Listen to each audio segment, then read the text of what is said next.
I'm gonna let nobody turn me around, turn me around, turn me around. I'm gonna let nobody turn me around. I've got to keep on marching, keep on marching, keep on marching till we're freedom bound. Vanessa. And then Isabel, you brought it in, sweetheart. Jesus. Yeah, this is nice. Yeah, everybody, I want to say thank you for coming out. It's cold out there. Look at you. We have so many things going on in our city, but you chose to be here. I just want to say thank you. Preston, come on here, Preston. Let me touch you. Preston. Preston, I really think you missed your calling. You should have been a stand-up comedian. You're the best ever. Thank you. Isabel, thank you for believing in me. Thank you for coming all the way, and your husband. Bishop, wave to us. Bishop Yanez, her husband. Thank you for coming all the way from Des Moines to be here with me tonight. You could have stayed at home and watched it on the news. Thank you for that. Oh my God, Tanisha, you brought in the reading of that poem. You were called on last minute. You didn't even know you were going to read that work of art, Langston Hughes, Let's Make America, America Again. And then Colleen with her sweet sounding voice. You hear the power? You hear the power? I just want to give a little backdrop on what happened there. Colleen's son passed at the same time my husband of 50 years passed, with months in between each other. And both of us know about being caregivers and how much that requires, but also knowing that we wouldn't have changed that for the world. We wanted to be there for our loved ones. And Colleen kind of spiraled down after her son passed, and I kind of went in a different direction because I knew my husband was with the Lord, and I found a peace in that. And so she had a message for me that she couldn't deliver until she got past some personal things herself. So she called me and she says, Vanessa, I got a message that I believe that you should be doing something more than you're already doing. I said, okay, let's go on over to the church. We sat quietly, and then I kept hearing all of these political ramifications. I said, you want me to run for mayor? She said, no, governor. And I started thinking, I said, I could do that. She said, I know you're worried about the money, but that's never been the way I see things. I feel like if it's God's will, it's God's bill. Somebody hear that? If it's God's vision, it's God's provision. Huh? I'm not worried about the money. It will come. It will come if this is what I should be doing. So I got to give some thank yous beyond Preston, Colleen, Isabel, and Tanisha for that poem. I want to thank my family tonight. Y'all in here? Somebody here? Hey, my family. Y'all here? That may not be all of them. Hey, I also want to say thank you to all my friends. Y'all in here? Okay, what about my supporters down through the years? You've been with me. Those 20 years we've been giving that block party. Y'all in here? Kind of thought so. And then my church, Afresh, you in here? I want to say thank you. I want to say thank you, Andy. Thank you for being out there working the table. Thank you for being such a support. I just want to say thank you to all the young people in the house, whether you see yourself or not. Where's my young people at? No, I'm talking about the young people. I'm talking about the next generation. Where y'all at tonight? Okay, we got to encourage them. But I'm telling you, it's good that you're here tonight because we are making history. You'll be able to say, I was there. I was there on that cold night at the top of that big building when Vanessa Ward was talking to us about her life and her future projections. I was there. Glad you're here tonight. So let me start from the beginning. I have so many questions like, okay, who are you? Boom. Let's start from the beginning. I was born just a few blocks from here over on 30th and R Street. Y'all know where the projects are? That's where I was born, right there in the projects. My dad and mom were this awesome couple.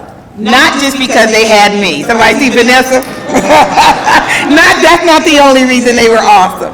They taught me to love Nebraska and Nebraskans. My dad was the first / only African-American barber who opened his own barbershop right over there on 27th and Q. I don't know if y'all knew that. And the name of the barbershop, check this out, was American Barbershop. So what does that tell you? And a man in the late 40s, early 50s, entrepreneur, opens a barbershop and calls it the American Barbershop. Dad was a firm and disciplined man. Not to be mean or harsh. Young people, hear me tonight. Sometimes I think you see us as just being these people that just don't understand. But all the time, he just wanted his children to grow up to be somebody. He taught us about civic pride and the importance of government, being a good citizen, and appreciating the right to vote. I'm having a Martin Luther King moment. Just give me a moment. We moved out of the project in pursuit of the American dream to own our own home in the near north side of Omaha. Now, anybody that's born and raised here knows that in those days, we were all in these borders. Our furthest north Omaha border was Ames. As African Americans, you could not purchase a home outside of that or really travel safely. Our furthest south Omaha border was Cummings. And we couldn't go east of 16th and west of 30th. You were outside of your turf. So Dad and Mom would take us out into the latter parts or the outer parts of Nebraska. Our great state. We could see beyond our inner city. Somebody hear me? You can begin to see people that are different than yourself. You can begin to see a bigger picture than boxed in to a certain area and told that this is all you can have, this is all you can be. Don't forget, while we're venturing out in the Great Plains of Nebraska in the early 60s, this would be considered very dangerous for African Americans. Yet we would go visit John Brown's cave, or we would go to Seward, Nebraska to visit the college, and then we met people through our church, so they would have us come out and have family dinner, children different in color, different in culture, but guess what? It made no difference. Dad would teach us while we were on our way back home safely that Nebraska is the heart of America. So goes the heart, so goes the country. Mom taught virtues. She insisted on each one of us telling the truth, being the best you can be, holding your head up, being kind to people. Mom established order, the distribution of labor, young people, in other words, chores, and taught the penalties for failure to comply. In other words, you don't do your chores, punishment. Mom was infamous for her candy apples and popcorn ball. Many of you know about Miss Lofton. She was the best. She would sell them out the back door to make ends meet and to give back to the community. She was hosting block parties, feeding the hungry, or help to anyone that needed it.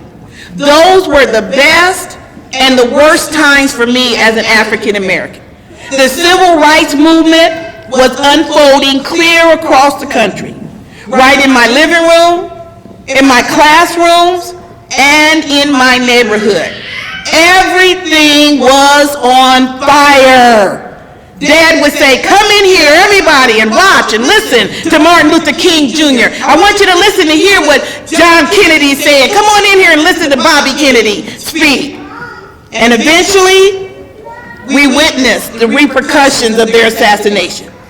My dad wanted us to learn about the struggle that has always gone on between the powerful and the powerless.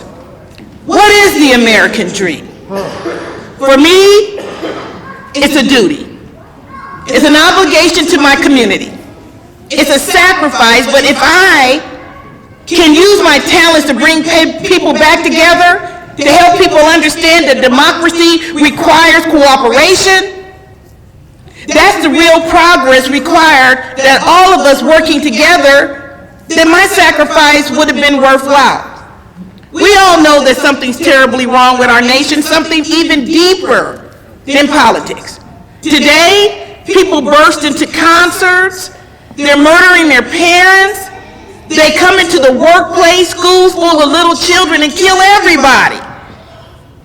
And then kill themselves. Politicians get on their soapboxes and scream about gun control or illegal immigration. They shout murder or racist at their political opponents and completely ignore the complexity of our problems.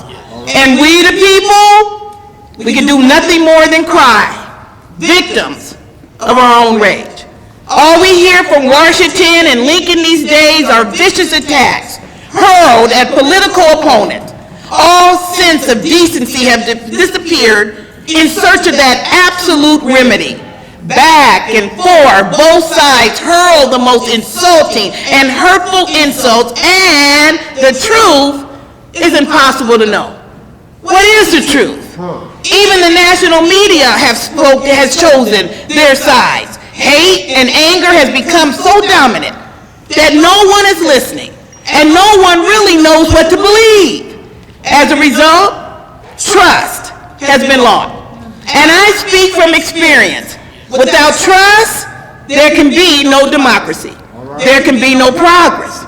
The reason that trust has been lost is that our government is no longer controlled by we the people. Our government is controlled almost exclusively by the rich and the powerful. Yes. Yes. Some people call it the establishment, and it's real. It does not operate in the interest of the greater good, but purely in its own self-interest. And understand this tonight. This is not a Republican thing, nor a Democratic thing. The establishment is a small group of power brokers that use their money and their power to acquire more money and more power. And the bondage of our elected representatives, do you hear it? Today in America, yes. We the people, I like the way Preston said it, needs to wake up.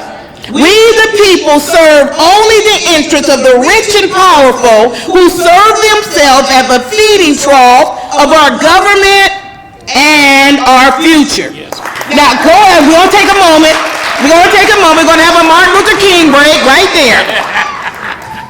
Many of you have heard the term super PACs. Well, super PACs are a collection of billionaires who donate hundreds of millions of dollars with the specific intent of influencing our elections.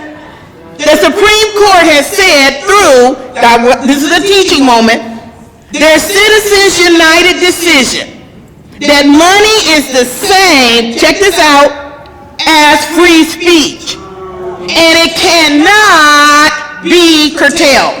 Now, for my young people out here tonight, I took the liberty to look that up. Curtailed means stopped before finished, limit something, or reduce something. So when the Supreme Court said that it cannot be curtailed, their decision was wrong. In his dissenting opinion, Justice John Paul Stevens said it this way: a democracy cannot function effectively when its constituent members, such as you and myself, believe that laws should be bought and sold. And that's exactly what's happening tonight. Not only are laws, but access and control of your elected representatives and thousands of pages of regulation, special provisions in our tax code written just for them. Friends, come on, I need you to hear me tonight. We've been taken for a ride and we're tired of paying for the gas. Just like Paul Revere said, we've got to wake up our countrymen to this danger. People who donate hundreds and millions of dollars to political process want something in return, whether right wing or left wing, honest or dishonest. Super rich who put that kind of money into the process simply diminishes the vote and the opinion of those of us who cannot. No matter what the Supreme Court said, no matter what the Supreme Court has said, this is outrageous. It is devaluing of the average voter, is un-American as anything that has ever influenced the American political process. We'll take a pause there. Martin Luther King moment. Martin Luther King moment. And that is why tonight, just down the street where I was born, I humbly announce my candidacy for the Democratic Party nomination for the governor of Nebraska. It's okay. It's okay to make a little noise. It's okay. Yeah, let's get it done. It's okay tonight. It's okay tonight. If just in case somebody's in here and they might be saying, why her? I find it somewhat hard to believe myself day to day. But what my friends and family keep reminding me, like Isabel and Colleen and Preston, and now you hear Ben Gray, and come on y'all, what they keep reminding me is that I've been fighting this fight for a long time. I've been fighting against impossible odds where hate and anger ruled. I've been building trust and cooperation where most thought it was impossible. And I faced the possibility of death for my cause. Yeah, I know how to fight this fight. The good thing is that getting started is the most natural thing on earth. I like the way Brother Gray was talking at the luncheon today. He gave us all the facts, he told us all the problem, then he turned the page, Preston. He began to tell us what we can do. Y'all remember that? Yes. He said, all we have to do, I'm about to tell you mine tonight, I'm turning the page. All we have to do is acknowledge that we need each other. Yes. No, that's all you gotta, can we start there? All we have to do is acknowledge that we need each other as human beings and as partners in this democracy. You see, I know from experience that you'll never be able to defeat evil with hate. I know how to move forward, and you can't keep rehashing the past. Because every time you keep looking back at what it would have, should have, could have been, somebody hear me on that? Yes. You're only going to keep bringing up the things that kept us down in the first place. We're going to have to move forward. We're going to have to move toward a dream. We're going to have a Martin Luther King moment right there. We're going to move toward a dream. Somebody hear that? Something better. Something that would be better for all, not just for a few. Once again, we must bind together as we, the people, and fix a broken system that only we can fix. Preston said it this way, wake up. Right here in Nebraska, we can show the nation a better way. Yes. The next thing we must do, y'all ready? Y'all ready for the next thing? I'm acknowledging tonight, I need you. The next thing we must do is trust in the truth. You see, I believe that Nebraskans and Americans as a whole are starving to hear the truth. Not the Democratic truth, not the Republican truth, but the whole truth. So help me God. I believe that if Nebraskans of every stripe start hearing the truth again, they will rally toward it and begin a revolution that could spread like wildfire through the entire nation. I believe tonight that fire is in this room right here, right now, tonight. If we just stand for principles again, something greater than ourselves and mean it, yeah, we can lead this nation. Truth. What is it? For me, the truth that I had to face when I started out in an impossible situation is I had to recognize that I needed to be humbled. I had to recognize that that anger, that opinionated stuff that was in me where I hated the gang members, I hated the trash in the street, I hated the police helicopter hovering over my China captain, I hate it. That's the truth. But I knew that that truth would have to dispensate in order for me to make positive change. And I knew that if I called in the church, and you know I love the church, I knew if I called in the city officials, and I know you have power, that goes back home. And then that negative element comes out as soon as you leave. That's the truth. In that, you have to be willing to do what it takes to meet people where they are? Are you willing to go in the backyard and pick out a trash can and roll it up the street, not just picking up your trash, but picking up the neighbor's trash or picking up this neighbor's trash? Are you willing tonight to recognize that the truth is going to take some work? The truth means that I may not have all the answers, I may not even like you, but if you're willing to work together, the truth is we need to do just that. We need to do just that. I'm talking to you tonight. Well, some will say that there is no way someone such as myself can win a campaign for governor against one of the richest men in America. But I say, watch us. Nebraskans are some of the best people in the world. You are hardworking, character-driven, thoughtful, loving, and virtuous. If they can't see what's right with me and what's wrong with my opponent, then I take full responsibility. Then it's my fault. I'm not going to blame it on racism. I'm not going to blame it on sexism. I'm not going to say it's about the money. That's just adversity, and I know all about that. Ultimately, it's about leadership. It's about demonstrating to people that you want to work with them.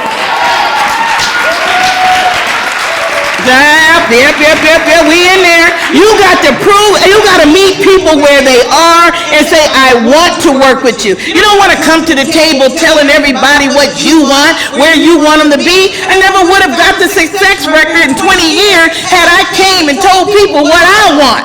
I had to meet them. I knew what we all wanted. We wanted that cloud of gloom moved. We wanted the gang members not to have us scared inside of our house. We wanted to come out and let our children play in the front yard. I knew what we all wanted, but everybody wasn't ready to take that on. You got to be willing to tell the truth. It's about building partnerships in a relationship. It's about watching every penny of the taxpayers' money like it's your own. It's about measuring results and constantly improving. Leadership is not about how much money you or I have. It's about character. It's about wisdom. And it's about vision. I stand before you tonight. Right here in this cold, outside where it's cold, I stand before you this evening because good people like you believe I have these leadership qualities. That I have what it takes to be a good governor. If it wasn't motivated by politics, which is not, or taking the next stone in my political career, which is not, it certainly wasn't because of all my money. Somebody hear me tonight. It was because I know how to bring people together. Yo, up in here, ain't you? No. Y'all up in here, ain't you? Even people that have been divided by hatred and anger, I know how to work toward a vision to achieve the extraordinary. I know how to hold people accountable. I do not play politics, and I know I can do the same as your governor. My campaign chair said tonight, with that sweet voice that she has, that I'm the most qualified person in Nebraska to do what needs to be done. With the help of the people of Nebraska, I believe I can. But that's all completely up to you. Somebody hear that tonight?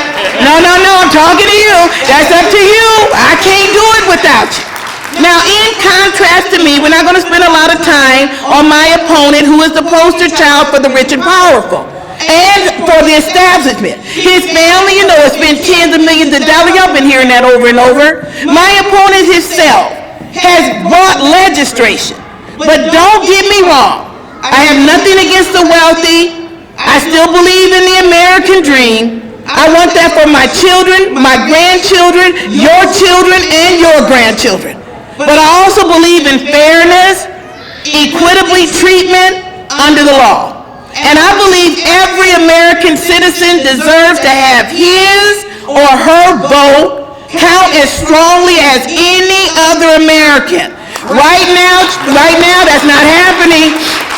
Right now, that's not happening.